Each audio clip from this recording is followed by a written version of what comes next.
How small business owners may benefit from the $2 trillion federal aid package. The $2 trillion economic aid package unveiled Wednesday contains several provisions to help small businesses in the wake of the coronavirus pandemic. Overall, small business groups are pleased some assistance is coming. But they also stress the package, which includes close to $400 billion in aid for small business owners, is still not enough to save Main Street. This doesn't cure the crisis. It's a good start. But more support will be needed, said Derek Peebles, executive director of the American Independent Business Alliance, AMIBA. The provisions are also unlikely to save those small businesses that will have to come up with cash to stay afloat until they can actually get the government's aid money in hand. There's no way many can keep going, said John Arensmeyer, CEO of Small Business Majority, a national small business advocacy group. Speed will be key to helping any small business survive, especially when it comes to dispensing the forgivable loans that will be available to owners who keep paying their employees during the crisis. We anticipate small businesses will rush to apply for these loans. The government must make sure lenders are ready and able to deploy the cash, Frank Knapp Jr., president of the South Carolina Small Business Chamber of Commerce, said in a statement. Here's a breakdown of the major provisions small businesses included in Congress's aid package. An emergency grant of up to $10,000. Small businesses may apply directly to the Federal Small Business Administration to receive an economic injury disaster grant of up to $10,000 that does not need to be paid back.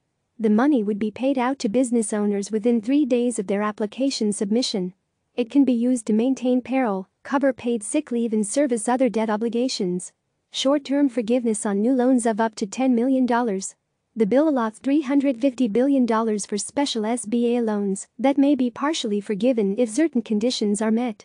Think of this as a grant that can be part of a bigger loan, Jarrett Sayberg, managing director of financial services at the Cohen Washington Research Group, wrote in his analysis.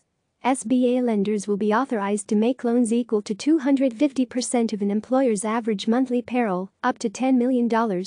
Under that loan, 8 weeks' worth of payroll obligations, including wages and benefits, plus rent or mortgage payments and utilities will be forgiven, and the amount forgiven would not be treated as taxable income to the small business owner. The new loans will be available through 800 SBA-approved banks, credit unions and other lenders.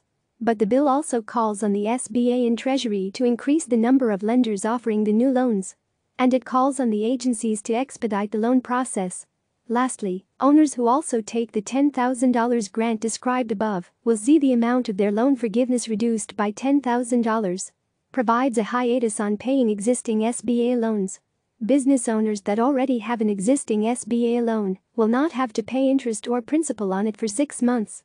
The bill allots $17 billion for the SBA to cover those payments instead.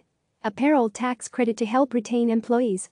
Businesses that have experienced a 50% drop in gross receipts relative to the same quarter last year may qualify for a payroll tax credit worth up to $10,000 per employee, so long as they are still paying their employees' wages and/or health benefits. Even businesses that have furloughed employees due to forced closures under state and local mandates may claim the credit, as long as they are still paying their workers' wages or health benefits on furlough. The credit would reduce the small business's payroll tax liability, and the employer may get an advance on that credit from the IRS. The credit would also be refundable, meaning it would still be paid in full, even if it exceeds the business owner's payroll tax liability. But there is one caveat. Small businesses that opt to claim this credit will not be allowed to apply for the new SBA forgivable loans. Other individual provisions. Small business owners, particularly self-employed independent contractors, may qualify for one or more of the provisions in the bill, designed to help workers through direct cash payments and temporarily enhanced unemployment benefits. Click subscribe to receive the latest news.